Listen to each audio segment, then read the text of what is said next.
He gave the best years of his life to protect this town, sniffing out danger, saving missing children, and shielding officers from bullets. But when his time ended, they handed him over to strangers. Weeks later, he was found discarded like trash, tortured and broken. Now his former partner must choose between staying silent or burning everything down to get justice. The late October wind cut through Asheville like a quiet warning. Crisp and dry swirling leaves along the cracked pavement of the warehouse district on the city's west side. The sun was setting behind the Blue Ridge Mountains, casting long shadows over abandoned brick buildings that once buzzed with industry, but now sat hushed and forgotten, much like the figure crouched behind a rusted dumpster near an alley's dead end. David Warren, 58, moved slowly, his breath visible in the cool air, his knees protesting against the crouch. He wore a faded brown leather jacket, zip-tight jeans, and scuffed boots, his posture still bearing the discipline of decades in uniform. His graying hair was neatly combed, but lines carved deeply into his face spoke of wear of grief and of things lost with time. He was no longer a police detective, no longer part of the Asheville force, but he still carried himself like a man who saw the world in clues and consequences. That afternoon, he had received a call from a sanitation worker he knew from his years patrolling the district. Something about a dog, a big yellow one, that hadn't moved all day. David didn't expect what he found. Curled into himself, wedged between a broken pallet and a pile of crushed boxes, was a large golden retriever, unmoving except for the shallow rise and fall of his rib cage. The dog's fur, once a vibrant sunlit gold, was now matted with dirt and dried blood, clinging to skin stretched thin over visible bones. His muzzle was wrapped tightly with a thin rusted wire, biting deep into the flesh crusted with infection and blood. One of his back legs was trembling. The eyes David froze. Those eyes were familiar. Deep, intelligent, and drowning in pain. Buddy, he whispered the name, escaping like a secret pulled from memory. Buddy had been his K-9 partner for 6 years. Together, they had tracked missing kids through forest trails, sniffed out heroin stashes in broken-down trailers, and once cornered an armed fugitive in a sewer drain in the middle of a snowstorm. Buddy had taken a bullet meant for David once, right through the flank, and never whimpered. They had been more than partners. They had been each other's lifeline in a world that rarely spared tenderness. David dropped to one knee. His voice cracked. "Jesus, what did they do to you?" Buddy stirred faintly, a low growl vibrating from his throat, eyes unfocused but locked onto David's face. His body stiffened, pulling back against the wall instinctively. "It's okay," David said softly, not moving closer, hands out in the air between them. "It's me, boy. It's me." For a long minute, neither moved. Then Buddy exhaled a low, broken sound, and David stepped closer. He gently reached toward the wire, but Buddy flinched. David stopped. I know. I'll get help." As he stood, the ache in his back flared, but he ignored it. He pulled out his phone and called Dr. Eliza Monroe, the only person he trusted with Buddy's life. Eliza was in her early 40s, tall, pale, and always wore her dark auburn hair in a practical bun. Her voice was firm, calm, but her eyes were quick with quiet emotion. She ran a modest veterinary clinic on Merrimon Avenue and had treated Buddy since his first training injury years ago. She had a reputation for being blunt with humans and gentle with animals. "Bring him in now," she said, when David told her what he'd found. "I'll have the room ready. And David, be careful moving him." David hesitated. He had no tools, no sedatives, and Buddy looked like he hadn't eaten in days. He stepped back to his truck, grabbed an old wool blanket, and returned to the alley. Speaking gently, he laid the blanket beside the dog. "You remember this, don't you? You used to shed all over it." It took 15 agonizing minutes of coaxing and 3 sharp flinches when Buddy tried to crawl, but collapsed. before David was finally able to wrap him carefully in the blanket. He carried him with both arms, and the weight or lack of it hollowed something in his chest. Buddy used to be solid muscular, 100 pounds of trained muscle and heart. Now he felt like a bundle of sticks. Driving through the dimming streets of Asheville, David's mind raced. How had this happened? Just 3 months ago, Buddy had retired with a commendation ceremony complete with a badge-plated collar and an American flag backdrop. David had stood beside him in full uniform, holding back tears. But he hadn't taken Buddy home that day. The department had assigned the dog to a local family, the Hennings' well-off donors to the city's K-9 program. He'd been told it was policy his daughter was severely allergic to dogs, and his application had been denied. It had torn him apart. He still remembered the way Buddy had looked at him as they handed over the leash, confused, hesitant, waiting for permission to stay. David had turned away before the leash changed hands. The memory burned. At the clinic, Eliza was waiting outside under the white porch light wearing scrubs and a fleece jacket. "Inside," quick she said, holding the door. She didn't ask questions, not yet. Her assistant, a quiet college intern named Maria, with short curly hair and a gentle voice, helped set up IVs and pain medication. David stood at the edge of the room, hands balled into fists, as Eliza cut away the wire around Buddy's mouth with surgical precision. She didn't flinch at the smell or the sight of skin splitting beneath the pressure. But when she looked at David, her voice was thick. "This wasn't recent," she said. "He's been like this for days, maybe weeks. Someone left him like this, Dave. Someone let this happen." He nodded slowly. "I have to find out who." The early morning fog curled through the streets of Asheville, North Carolina, weaving like memory itself through the mountain town's cobbled alleys and freshly paved roads. It was quiet, the kind of stillness that made old thoughts louder. David Warren stood by his living room window in a modest 2-story home, tucked just outside downtown, watching mist slip over the dew-covered grass. The house felt too big now. At 58, with broad shoulders slowly narrowing and the ache in his right knee more persistent than he'd admit, David had found that retirement wasn't the relief it was promised to be. He still woke up at dawn, still kept his coffee on a timer, still paced the house when he couldn't sleep, which had been almost every night since he found Buddy broken behind that warehouse. The dog was now at Dr. Eliza Monroe's clinic, sedated and fighting infection, his body slowly healing, but it was the past that kept David awake. Buddy had arrived at the department as a lanky 1-year-old with boundless energy and deep amber eyes that watched everything with unnerving intelligence. A purebred golden retriever, his coat had been thick and wavy, the color of wheat fields at sunset. Even back then he didn't bark much. He observed, waited, moved, only when needed. They'd called him too gentle for patrol, but David had seen it differently. "This one's got a quiet kind of steel," he'd told the K-9 trainer after their first week together. "He doesn't waste movement." Their partnership had grown naturally effortless in some ways, anchored by mutual trust. David had never married after his divorce, and his daughter Grace, now 25, lived in Seattle, pursuing graduate studies. Buddy had become a constant. They trained in the woods, in abandoned buildings and snowstorms. He remembered the sharpness in Buddy's body the day they found a missing 6-year-old girl in Pisgah National Forest. The child had wandered from a family camping site at dusk.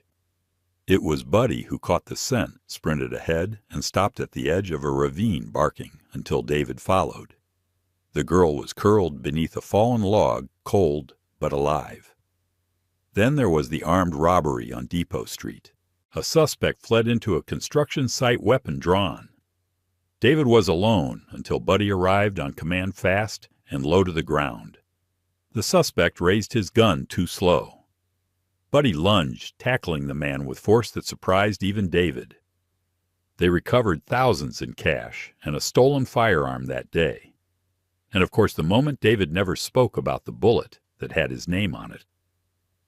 A domestic call turned volatile, a man high on meth lunging from behind a couch. David hadn't seen the second shooter behind the hallway door, but Buddy had. The dog moved faster than instinct, taking the shot in the ribs before bringing the gunman down. Surgery, months of rehab, and Buddy returned to work like nothing had happened.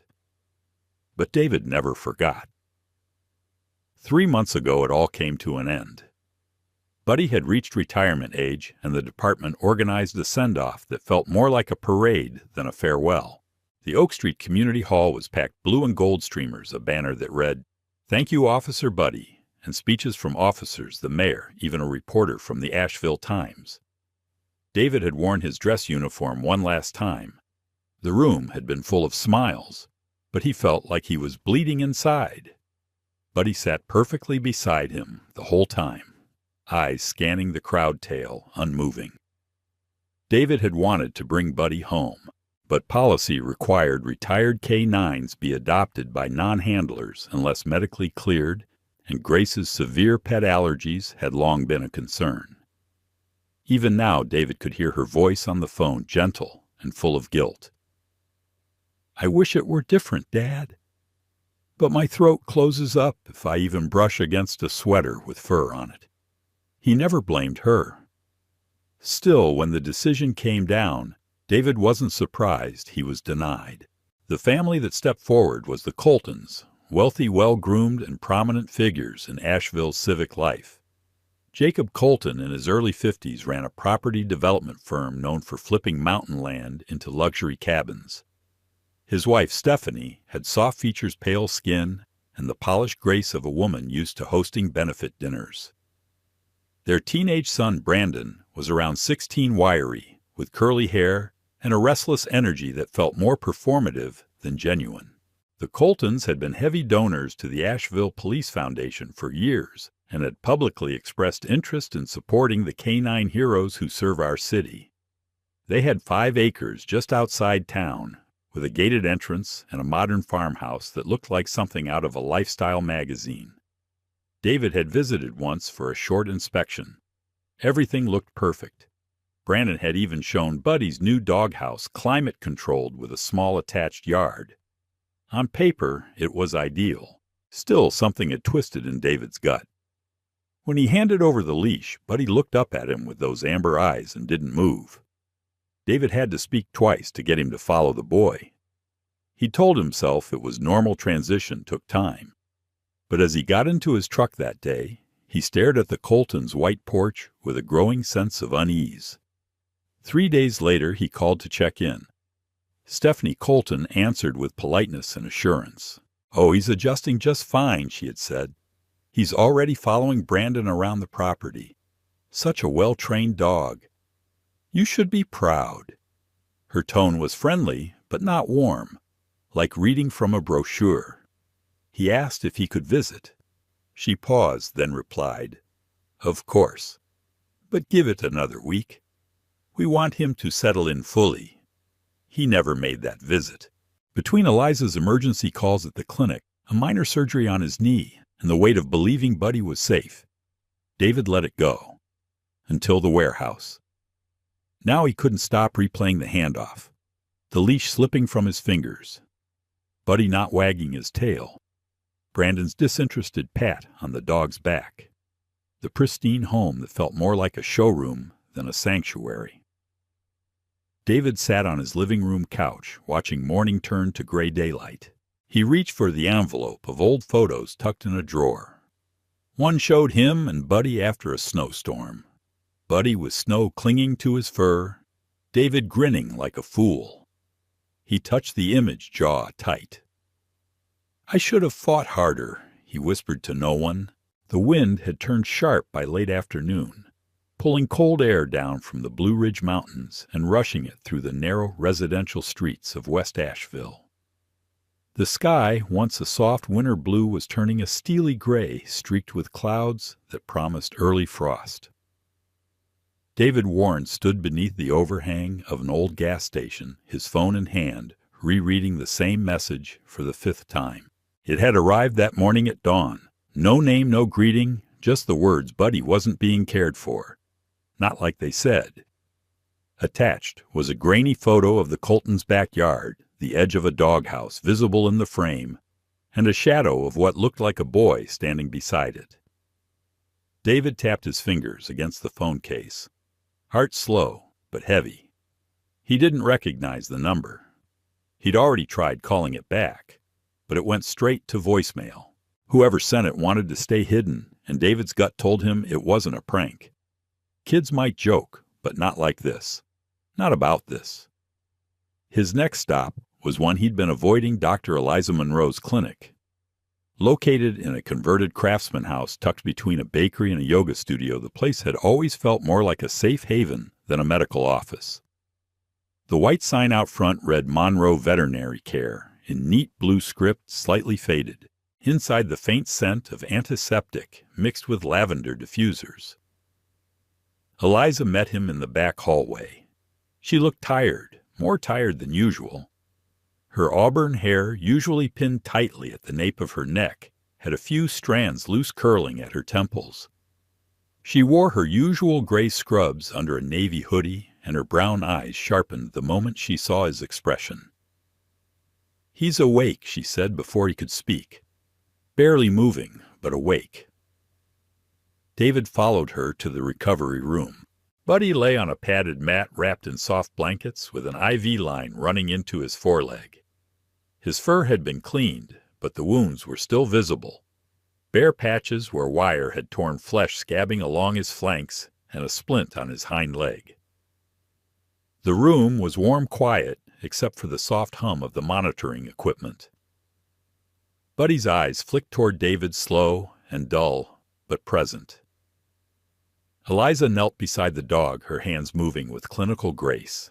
"He's lost nearly a third of his body weight," she said, not looking up. "Dehydration, untreated fractures, likely a fractured rib. Infection in the muzzle lacerations. And this." She gently turned Buddy's side, revealing a faded scar hidden under matted fur, thin, like the imprint of something narrow and repetitive. "Looks like something sharp was used more than once. Not just a wire, David. Something worse." David swallowed. "You're saying he was tortured. I'm saying it didn't happen all at once. This took time. Whoever did this knew what they were doing or didn't care." He lowered himself onto the floor beside Buddy. "They said he ran away. Said the gate was open." Eliza looked at him, then finally meeting his eyes. "You believe that?" "No," he said. "Not anymore." After checking Buddy's vitals and adjusting the IV rate, Eliza excused herself to tend to another patient, leaving David alone in the room. He sat in silence for several minutes, watching his old partner breathe. Buddy had once been so proud, so vibrant. Watching him, now shrunken, scarred, silent, David felt something in his chest twist. He pulled out the phone again and stared at the photo. The doghouse, the yard. He recognized the layout. It matched the Coltons' property. The message hadn't said much, but it was enough. And the sender, probably a kid, maybe someone living nearby. He remembered a skinny boy he'd seen once while doing a quick drive-by a few months ago. Around 13, pale thin limbs, always on a skateboard circling the block, like he was looking for something to do. A few hours later, David was back in his truck engine, idling outside a modest single-story house 2 doors down from the Coltons. The yard was unkempt, scattered with an old grill, a tire swing, and 2 bikes leaning against the porch. The boy he remembered was outside tossing a tennis ball into the air, catching it one-handed. He wore a faded hoodie, jeans a size too big, and had an angular face with a mop of brown curls tucked under a beanie. The way he glanced sideways toward the Coltons' yard told David all he needed to know. He stepped out slowly. "Hey, David," called gently, not wanting to spook him. "You, Leo."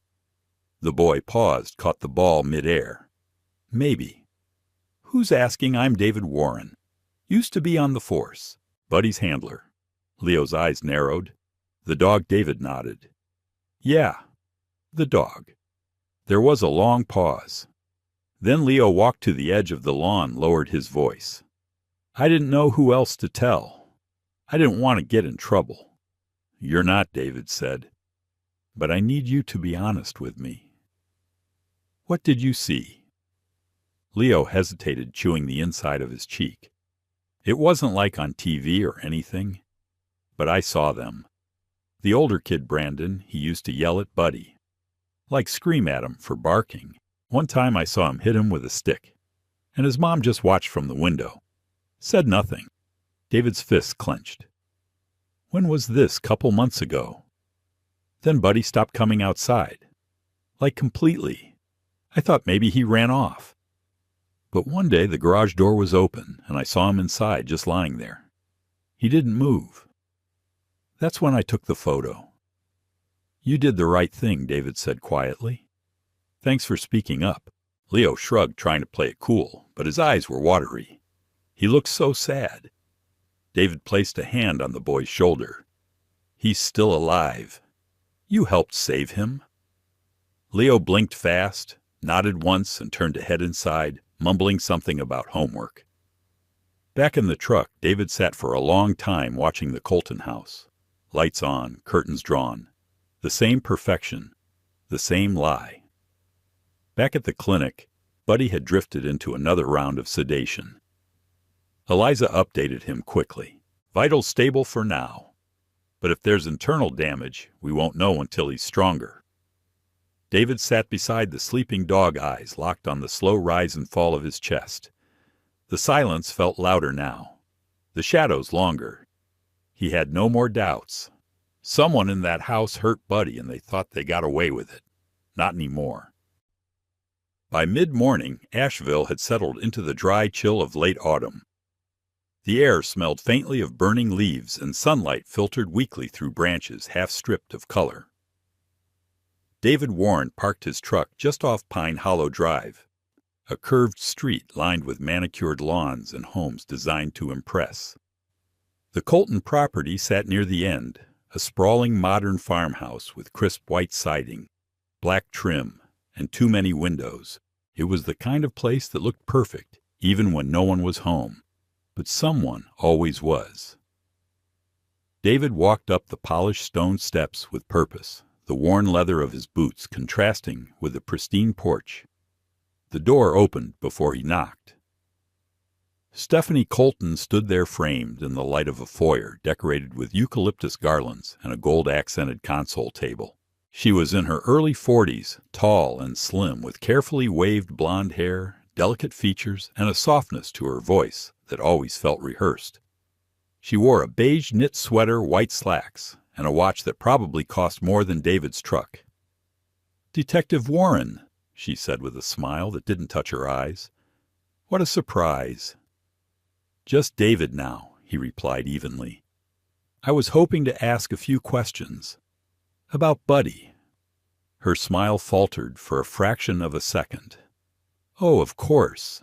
I was so sorry to hear what happened. We were devastated. He ran off weeks ago. We searched everywhere. The neighborhood even helped. Did you file a report?" She blinked. "No. I mean, it didn't seem necessary. He'd gotten out before he was restless sometimes. Brandon always said he missed working." "Did he seem injured before he left?"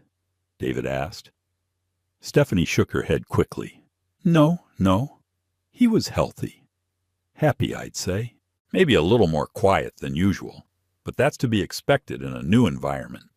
"Did you take him to the vet at all?" David pressed. She hesitated. No, I don't think so. He didn't seem to need it." David didn't respond. He watched her eyes, waiting for them to twitch toward the back of the house, toward the shadows. "May I see the yard?" he asked. Stephanie's smile tightened. "Of course. Follow me." She led him through the house, open floor plan, immaculate kitchen, gleaming hardwood floors, and out the sliding glass doors into a backyard that looked like it belonged in a catalog. A small shed stood in the corner, the doghouse beside it empty. A portion of the fence along the back was newly patched the wood lighter than the surrounding panels. But what caught David's attention wasn't the fence, it was the camera, or rather the absence of one. He pointed toward the garage corner. "Didn't you have a security cam there?" Stephanie turned. "Oh, yes, I believe so. It broke months ago. Brandon took it down." David stepped closer, examining the siding. The mount was still there, wires exposed. He crouched near the repaired fence and brushed his fingers along the earth freshly disturbed just enough. "This is where you think he got out." "That's right," she replied too quickly. He stood dusting off his hands. "Did Brandon ever mention hitting Buddy?" Stephanie's eyes widened. "Absolutely not. That's an awful thing to suggest. He's a teenager. They lash out, especially at things they think they control." "Brandon respected that dog," she snapped, then softened her voice again. "He adored him." David nodded, unconvinced. "Well, thank you for your time. Of course, if there's anything else we can do—" David was already walking back toward the truck. Across the street, Leo watched from his bedroom window.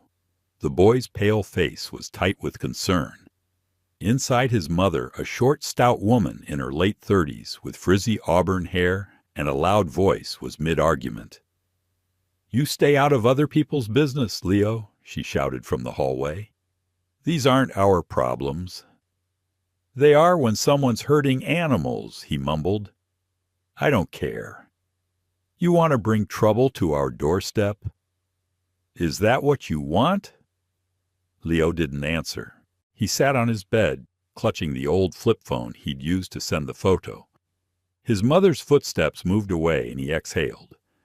Quietly, he opened his laptop and began typing again, this time with more determination.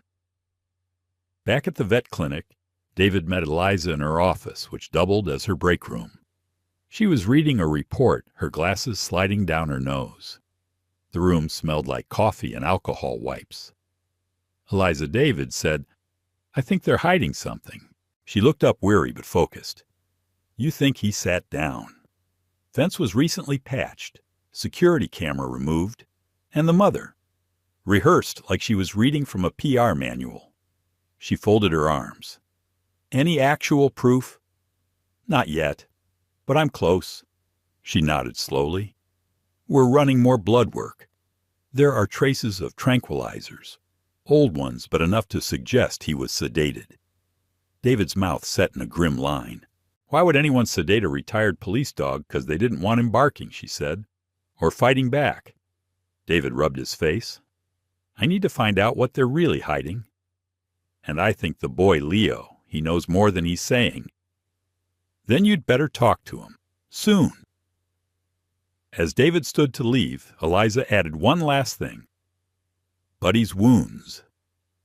They're healing, but his behavior is different. He flinches when I reach for him. Doesn't make eye contact." "He always made eye contact," David said quietly. "I know." Outside, the wind was picking up again. Ash-colored clouds stretched long over the hills. David climbed into his truck, heart pounding with something that wasn't just anger anymore. It was the beginning of wariness, of resolve. He dialed Leo's number.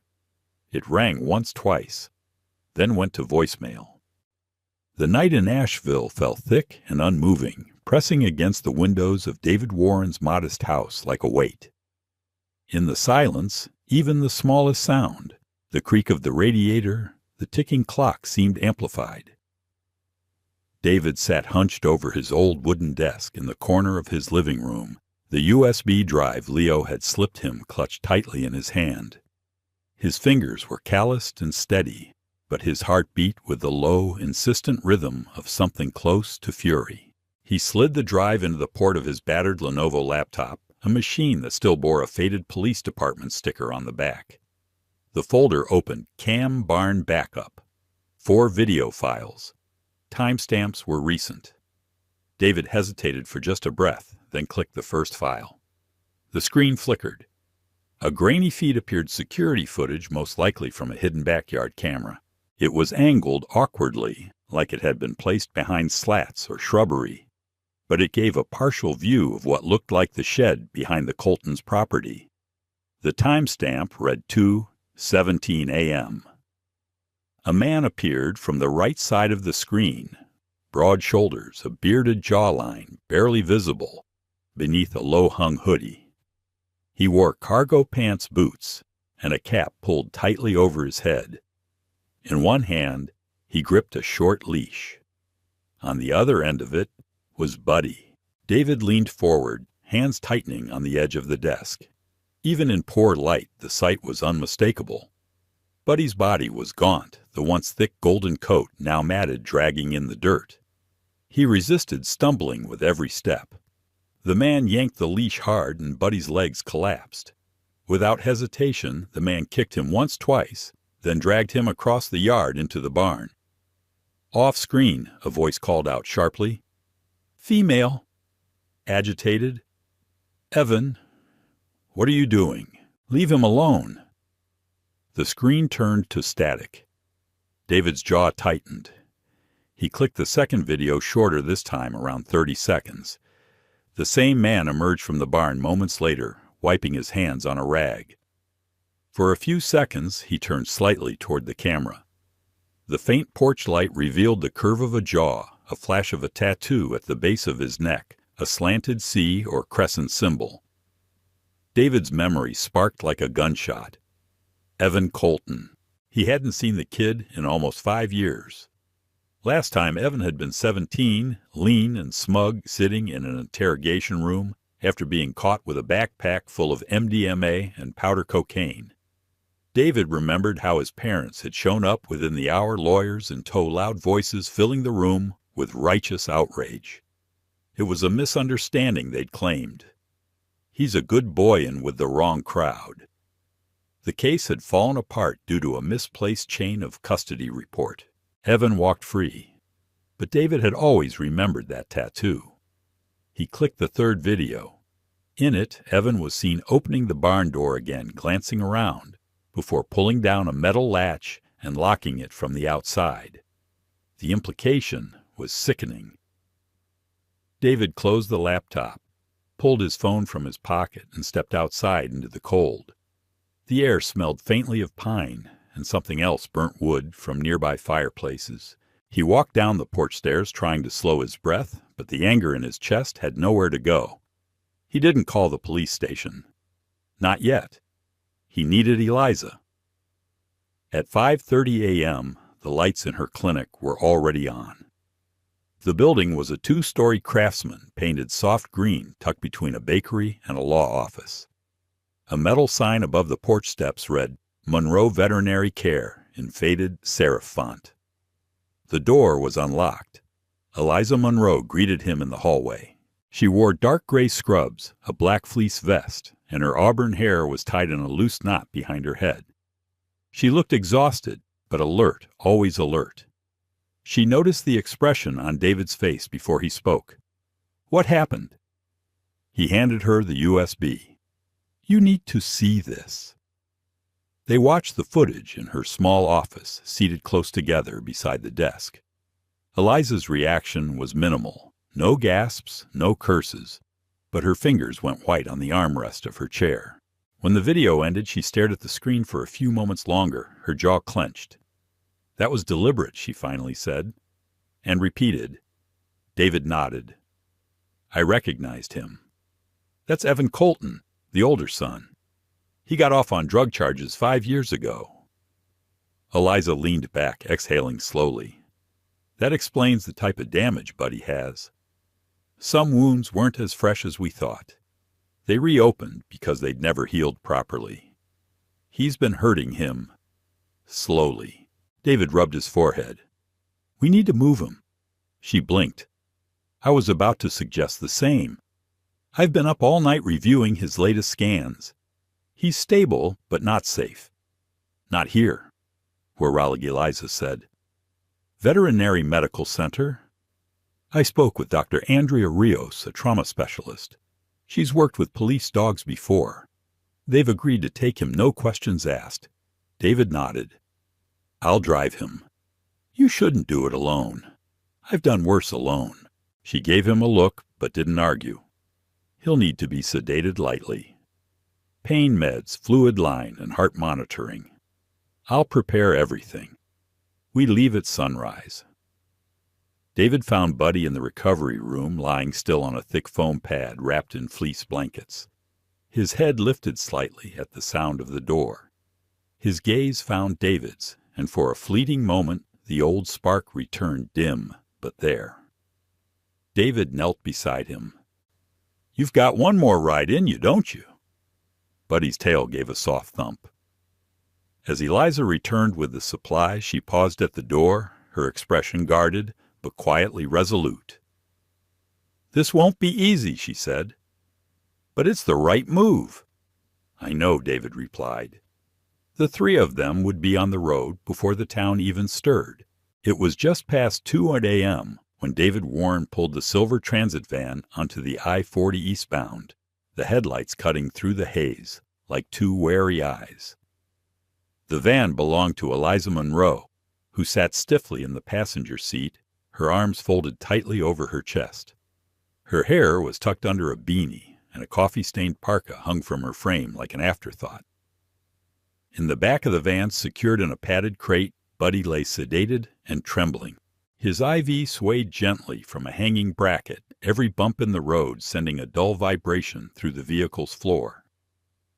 Outside, the Blue Ridge Mountains gave way to black valleys, empty roads, and the kind of silence that always came before a storm. They had driven in silence for nearly half an hour when Eliza finally spoke. "There's a black SUV behind us," she said, her voice taut. "No plates. It's been there since we merged." David checked the rear-view mirror. Sure enough, a pair of headlights hovered a few car lengths back, never gaining, never dropping away. "I see it," he said. "You sure it wasn't on the ramp with us?" "No. It turned on right after we passed that last rest stop." David kept his eyes forward and reached for his phone. He dialed Asheville PD dispatch, identified himself, and gave the details. The response came back cold. "Mr. Warren, you are no longer an active officer. We've been instructed not to dispatch units for unrelated incidents beyond city jurisdiction." "You're joking." "No, sir. We're terminating the call." David clicked off, jaw clenched. "They're not coming." "What?" Why, Eliza looked at him sharply. "Because someone high up told them not to. And if I'm right, it's not just about Buddy anymore." The black SUV crept a little closer. David reached into the center console and pulled out an old audio recorder, a small gray device he used back when he worked narcotics cases. He hit record and set it between them. His phone buzzed. Unknown number. He answered. A male voice came through, low and deliberate. "Turn the van around. Now." David said nothing. "Take that mutt back where you found him. Stop asking questions. You've already seen too much." Still silent. "You don't want this to get worse. You want to live. You want the girl to live too. Turn around or you won't make it past the next county." Click. David ended the call and pressed stop on the recorder. "We've got our threat," he muttered. "I know that voice," Eliza said, pale. It's Raymond Carter." David turned toward her. "Who big shot real estate guy. Sits on the Police Foundation board. Also one of the top donors for the city council re-election campaigns." "Of course he is. I've met him twice," she continued. "He donated to the animal shelter once. Always talked like he was doing us a favor just by being there." David stared into the rear view again. "Looks like he's protecting more than his property." The SUV suddenly sped forward and veered into the left lane, then back toward them. "Hold on," David barked. The SUV slammed into the side of the van. The metal screamed, but he yelped in the back. Eliza shouted and grabbed the side handle as the van fishtailed across the lane.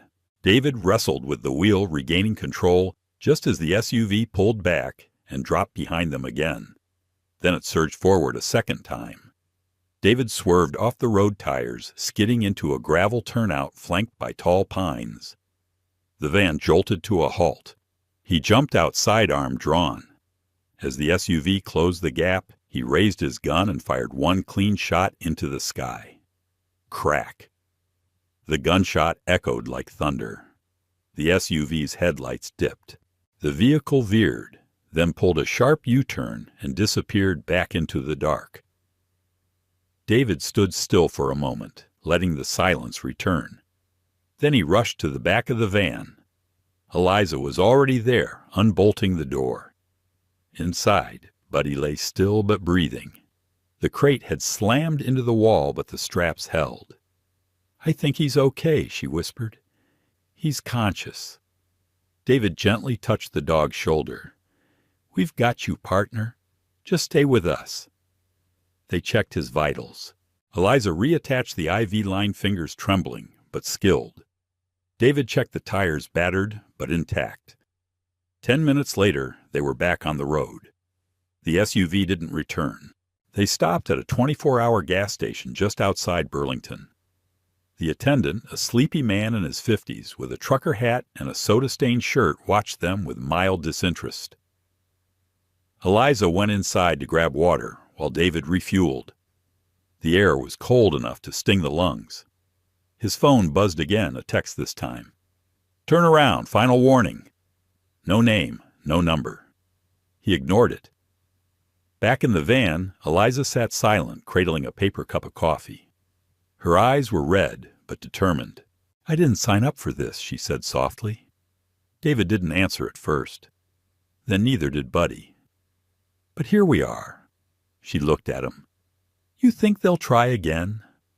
"I think they'll wait. They made their threat. Now they're watching." She sipped her coffee. Why would Carter care so much about a dog? David pulled out the recorder and played the call again. The voice echoed, distorted slightly, still unmistakable. "I'm going to bury this guy," he muttered. "How?" Eliza asked. "With that recording. And whatever else I can dig up." She nodded. "Then let's get Buddy to rally. And then we go hunting." They pulled out again. The night stretched ahead of them like a tunnel. But they were still moving, still breathing, still fighting.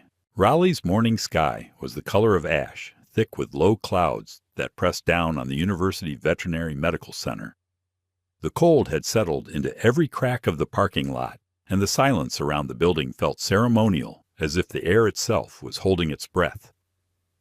Inside, David Warren sat motionless in the visitor's lounge, the hard-backed plastic chair doing little to support his tired frame. He had barely moved since arriving 2 hours earlier. His coat was still zipped up, a thin film of sweat clinging beneath it. The small digital recorder in his hand was warm from being gripped too tightly for too long. Across from him, Eliza Monroe paced in tight circles. Her jeans were dusted with dried mud from the roadside stop earlier, and her sweatshirt, once light gray, was now streaked with blood and antiseptic. Her auburn hair had escaped its braid and hung in wisps across her pale, pinched face.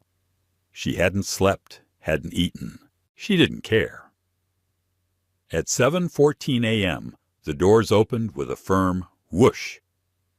In stepped a woman neither of them recognized, but both immediately understood was not part of the hospital staff.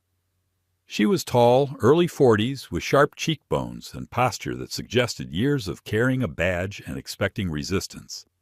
Her dark navy pantsuit fit like armor, and the ID clipped to her coat read Monica Green, FBI. She didn't smile. "Mr. Warren, Ms. Monroe. I'm Special Agent Monica Green. You asked for someone you could trust." Her voice was low, commanding, and carried the exhaustion of someone who had seen too many men like Raymond Carter walk free. David rose to meet her. "Thanks for coming." Monica offered a single nod. "I only had to skim the file you sent to know this isn't just about a dog." They followed her into a quiet side room, a small consultation chamber with frosted glass and a circular table in the center. Monica set down a black satchel and withdrew a tablet, a recorder, and a small black file folder labeled OP Cedar Trace, Internal. "You were right not to trust local channels," she said, powering on the recorder. "The Colton family has been under casual observation for months. But what you handed over this recording, these videos change everything." David pulled the USB from his pocket and laid it on the table. "Raymond Carter threatened me directly. Said I'd die if I didn't turn around." Eliza identified the voice. Monica plugged it into her tablet, opened the folder, and played the recording. The room filled with the distorted voice of Carter Cold, assured and unmistakably powerful. Eliza tensed. Monica took notes in shorthand without breaking her expression. "Raymond Carter Monica said once the audio stopped is what we call a civic ghost. He's never run for office, but his name appears behind every shady permit, every inflated land deal, every off-the-record donation to Asheville's K-9 Foundation." David frowned. "What do you mean, K-9 Foundation?" Monica turned the screen toward them, showing a map littered with pins, donor networks, construction sites, private contractors. "The foundation's listed purpose is to fund training equipment and retirement support for service dogs. On the surface, it's noble, but underneath we're seeing massive discrepancies, fake supply invoices, shell companies, and worst of all, disappearing dogs. We've identified at least 8 over the last 3 years. Disappearing how?" Eliza asked. "Transferred without record, retired early, put down for behavioral issues. No follow-up, no vet logs, no photos. It's a cover moving assets while moving money." David's voice came out like sandpaper. "And Buddy. We think he was placed with the Coltons not just as a thank-you gift, but as leverage," Monica said. "There's a theory going around Carter's circle that some K-9 dogs were implanted with passive recorders. The idea was dismissed officially, but the paranoia stuck. So they thought Buddy was a threat," Eliza whispered, "that he heard something." Monica nodded. "Which might explain why Evan Colton tortured him instead of just dumping him." The room fell silent. Then a soft knock at the door. A young nurse entered, early 20s, small-billed blonde ponytail scrubs wrinkled with effort. Her badge read Kayla. "Miss Monroe. We need you in surgery. The dog Buddy he's seizing. We think the infection spread to his central nervous system. His vitals are unstable." Eliza didn't blink. "I'm going in." The nurse looked uncertain. "We have our own team. I'm the only one who's treated him consistently since day one," Eliza cut in. "I know his patterns. I know his pain responses. You want to save him, you let me in that room." Kayla looked toward Monica. The agent gave a subtle nod. "Let her go." Eliza turned to David. "You stay here and pray." David swallowed hard, his throat dry. "He's going to make it." She gave him a weak smile that didn't reach her eyes. Then she was gone. The hours blurred. Monica stayed occupying the time by coordinating with a growing web of agents across the Southeast. She showed David encrypted emails that had just come in records of payments from a Colton subsidiary to Councilman Travis Keene and another to a veterinary supply company that didn't exist. They were building an empire on the backs of dogs, Monica said. David sat slumped in the corner, his hands clasped together as if in prayer. He thought of Buddy lying on a steel table, cut open, struggling, maybe fading. The same dog who once stood between him and a loaded shotgun during a hostage call-out. The same dog who never broke line during a drug bust, even with blood pouring down his flank. He didn't know if he could lose him again. At 12:51 p.m., the door opened. Eliza walked in her surgical gown, unzipped, her gloves gone, and her hair damp with sweat. Her face was pale eyes, glassy, but not from grief. "He made it," she whispered. David stood up so quickly the chair skidded behind him. "He what?" "We caught the infection in time. He's weak but stable, breathing on his own. We repaired intestinal damage and flushed the blood. He's in recovery now." David blinked, a lump forming in his throat. He opened his eyes, she said softly. Just for a second. He looked for you. He walked down the recovery corridor like a man on sacred ground. The door opened into a softly lit room filled with quiet beeping and filtered air. Buddy lay wrapped in blankets, bandaged, an oxygen mask covering his snout. But his eyes were open barely. David knelt beside him. I'm here, partner. You rest now. Buddy blinked slowly, his tail moving just once against the bedding. It was enough. The late autumn wind cut through the trees like a warning, stirring the forest just north of Asheville. The branches swayed with tired grace leaves, scraping against each other like whispers, too afraid to speak. David Warren stood near the edge of the clearing, eyes narrowed, jaw tight. A radio clutched in one hand, and a pair of FBI agents crouched beside him in the underbrush. "We're closing in," said Special Agent Monica Green through the earpiece. Her voice was steady, but there was an undertone of urgency. "Subject fled his residence 3 hours ago. Last confirmed location is near Ridgepine Woods. Surveillance drone picked up movement. Be ready." David didn't respond. He kept his eyes on the narrow trail ahead, muddy crack littered with broken branches. His heart beat slower than it should have. He had been here before too many times. Not in this forest, but in this kind of silence. The kind right before something breaks. Evan Colton was on the run. The son of the town's most powerful family, Evan had vanished from his father's estate earlier that morning.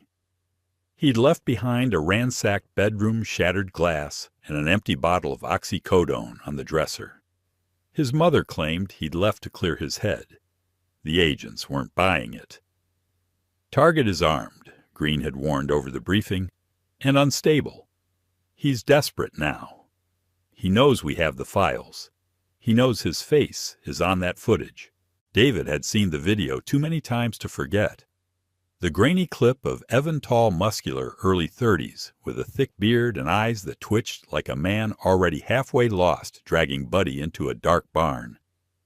Buddy's legs limp, Evan shouting, a chain dragging behind them like a noose.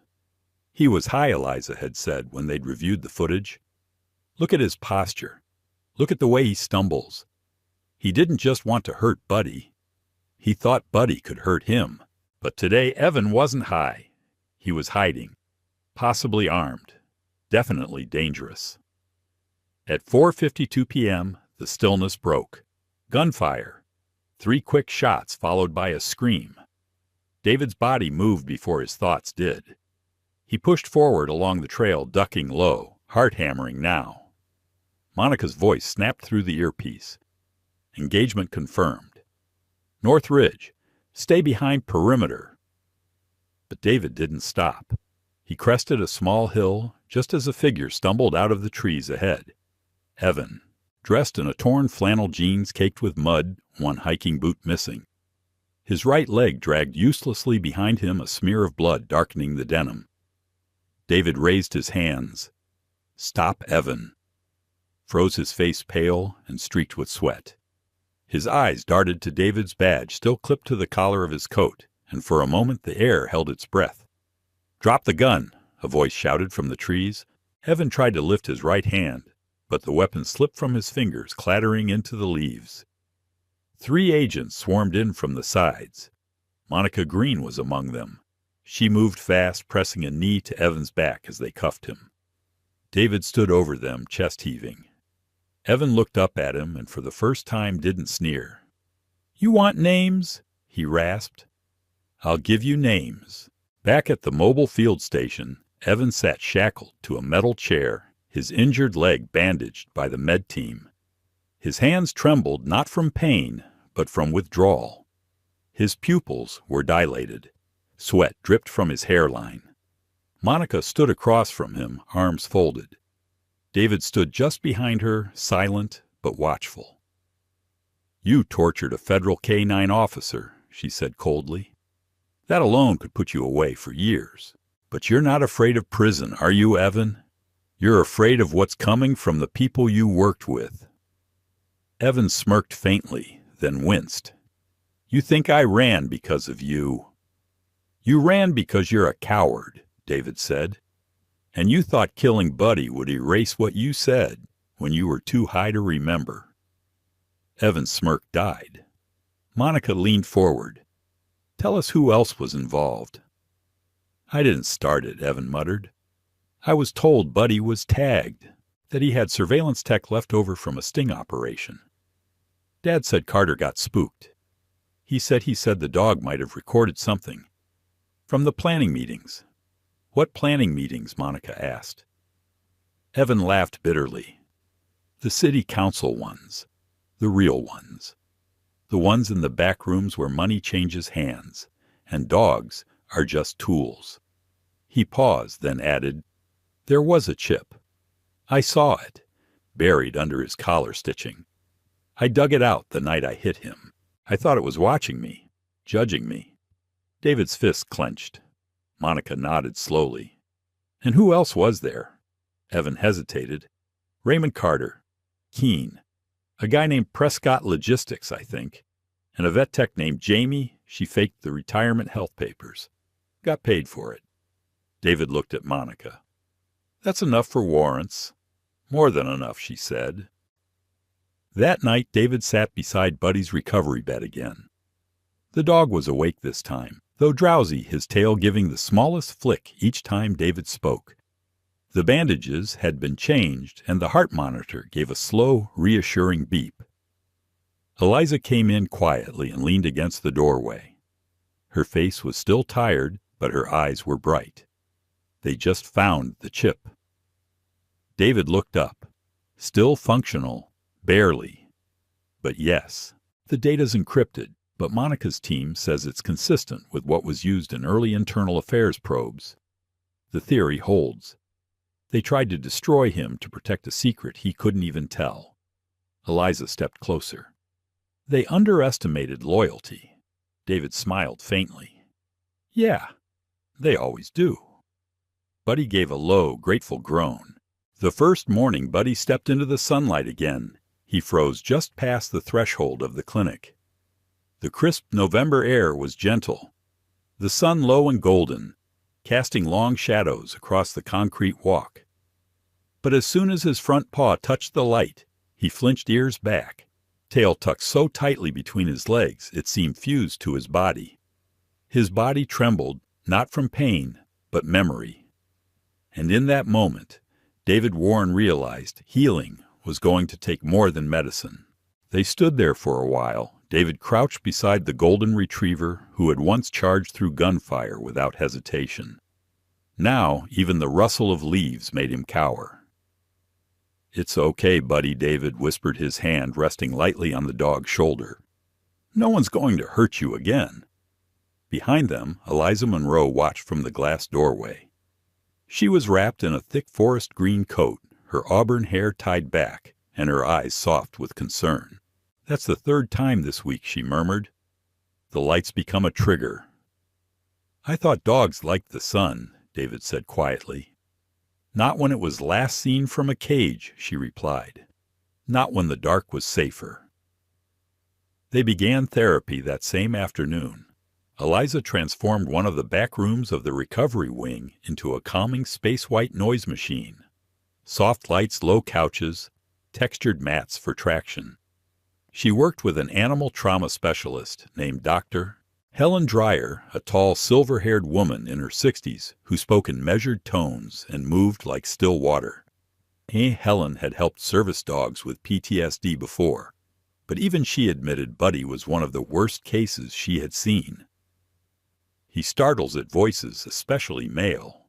His ears twitch when a phone rings. His REM patterns suggest recurring nightmares, she said, reviewing Buddy's behavioral data with a tablet in hand. "He's afraid I'll leave again," David muttered.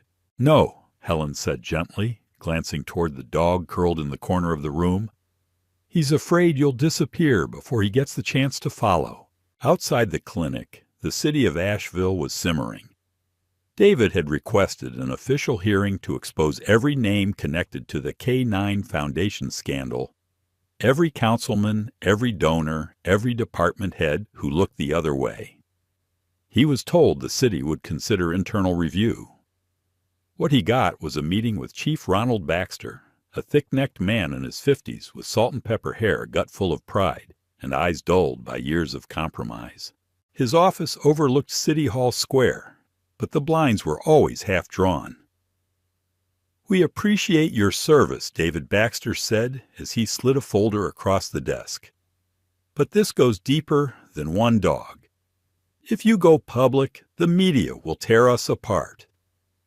And with an election coming, I don't give a damn about your election," David snapped. "You want me to lie to protect a department that let a decorated K-9 be tortured." Baxter's expression hardened. "I want you to remember what we built. This department has done good. And if you paint the whole thing with the same brush, you won't just take down the bad guys, you'll destroy public trust." David stood, hands shaking. Maybe it's time it was destroyed. As he turned to leave, Baxter added, "You're a hero to that dog. Don't let that be the only thing people remember about you."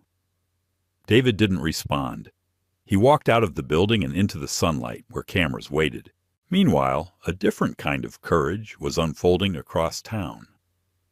13-year-old Leo Madsen stood nervously behind the podium at Birchfield Middle School's auditorium, his freckled cheeks, flushed voice cracking slightly as he spoke into the mic. "I used to think heroes were people with capes, or badges," he said. "But now I think heroes can walk on 4 legs. And sometimes they don't bark anymore, because they've been hurt too much." Behind him, a projected photo of Buddy filled the screen. The room of 6th, 7th, and 8th graders was silent. "I saw what happened at the Coltons," Leo continued. "I knew it wasn't right. I was scared to speak up. But now I know if you stay quiet, they get away with it." Teachers wept. Students clapped. Parents filmed. That evening, the clip went viral. By morning, local news anchors were calling Leo a young whistleblower. The hashtag Dear Justice for Buddy trended across North Carolina. Leo became a formal witness in the federal case. His testimony was recorded, protected, and corroborated by surveillance data David and Monica had gathered. "I just wanted him to be okay," Leo told Agent Green. "I didn't think anyone would listen to me." "Well," she said, smiling faintly, "you were wrong. Buddy's recovery was slow, but real.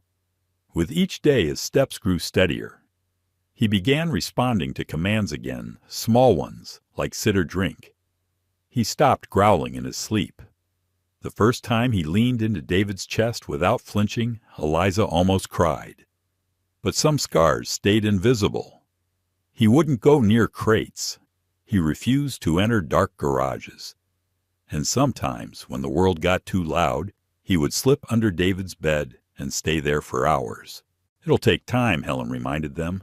"Just like people animals remember. They just can't tell us how." David stayed every night at the clinic, sleeping on a cot beside Buddy's bed. Sometimes Eliza joined them, bringing coffee sandwiches or silence. The unspoken grief they shared had become a kind of bond. At week's end, Agent Green called. "We're moving forward with indictments," she said. Prescott's flipped. "Carter's offshore, but we've frozen his accounts. Judge Wallace is under review, and Evan Colton's plea deal is off the table." "What about Baxter?" David asked. Green hesitated. "No hard proof, but the public pressure's mounting. And thanks to Leo, we've got momentum." David exhaled, and Buddy Green's voice softened. He started all this. Maybe one day he'll understand just how many lives he changed. David looked at the sleeping golden retriever beside him. He already does. It had rained the night before, and now the city of Asheville glistened under the soft touch of late autumn sunlight. The streets leading to City Hall were lined with banners bearing the emblem of the K-9 unit. 2 golden silhouettes, one human, one K-9, against a field of navy blue. The community had turned out in numbers no one had predicted. children clutching handmade signs, veterans in uniform families with dogs on leashes, and media crews packed along barricades. It was not a protest. It was a reckoning. David Warren stood at the side of the temporary stage, built on the courthouse steps, one hand resting on the warm back of Buddy, who sat beside him in a fresh K9 harness, the old police patch sewn onto his side, like a memory that refused to fade. The retriever's fur had regained its softness, a pale gold that caught the sun, though the scar under his left eye still broke the line of symmetry across his noble face. Agent Monica Green stood at the podium, dressed in a black pantsuit and white blouse.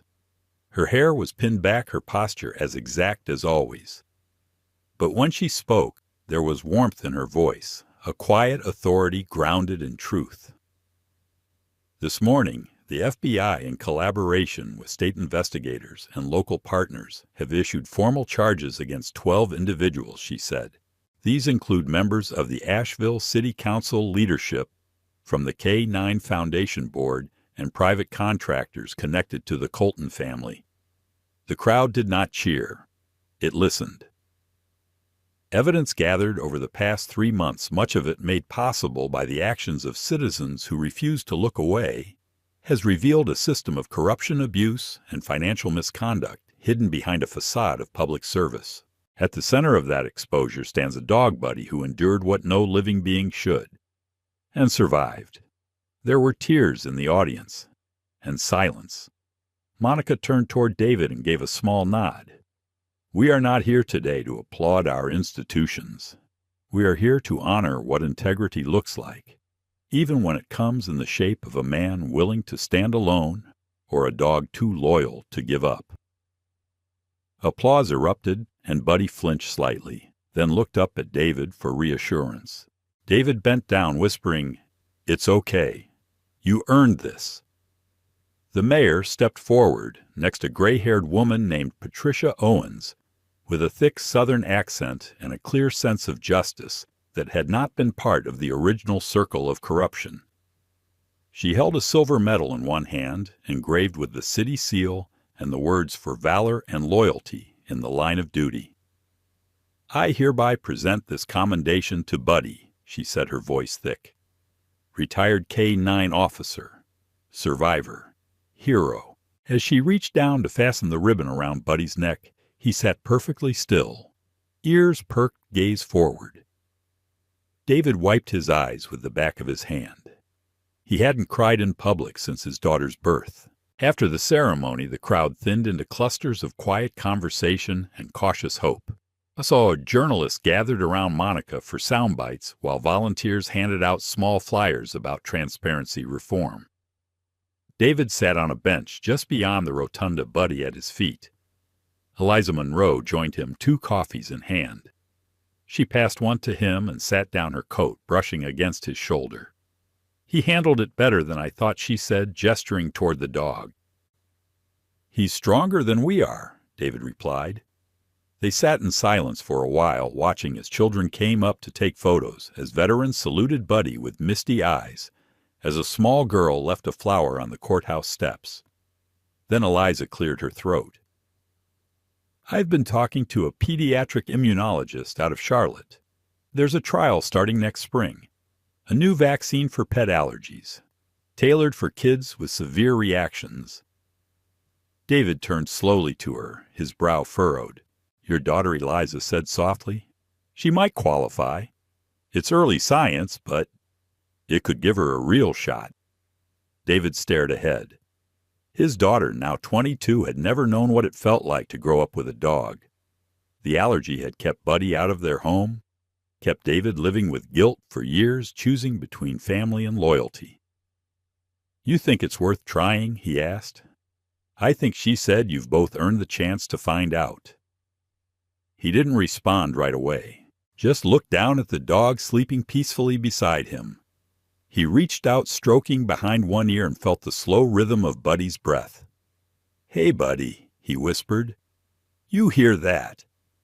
The dog stirred one eye opening. We're going home. Later that evening, long after the lights were taken down and the cameras gone, David parked his truck outside a small two-story house on the west side of town. The porch light was on. From the upstairs window, laughter drifted down a young woman's voice and the squeak of a rocking chair. David opened the passenger door. Buddy jumped down carefully, still not entirely steady, but strong enough to climb the steps without help. At the door stood a girl with light brown hair and eyes like David's. She wore a wool sweater, thick socks, and an expression somewhere between joy and disbelief. "You brought him?" she asked. David smiled. "He wanted to see you." She stepped down to meet the dog crouching low. Buddy sniffed once, then gently placed his head against her knee. "I don't feel anything," she whispered. "No swelling, no itching." David exhaled. Maybe that shot's doing more than they promised. They stood there a long time under the porch light, a father, a daughter, and a dog who had already lived 2 lives. And somewhere in the quiet of that moment, David knew that not all battles are fought with fists or guns. Some are fought with memory and love, and the willingness to keep showing up. Even after the worst, sometimes the most powerful truths are the ones carried in silence. Buddy couldn't speak, but his scars told a story that shook a city. He reminded us that loyalty is not measured by medals, but by quiet moments, by staying through the pain, by refusing to give up. David didn't fight for recognition. He fought for a promise for the bond that outlives trauma, for the belief that no soul, human or animal, deserves to be thrown away. This story reminds us that healing takes time, that trust must be earned again and again, and that even after deep betrayal, there can still be home. If this story touched your heart, share it with someone who needs to believe in second chances. Leave a comment with your thoughts, and if you believe love and loyalty still matter in this world, type Amen below. May those who suffer in silence be seen. May those who care never grow tired, and may we all have the strength to carry each other home.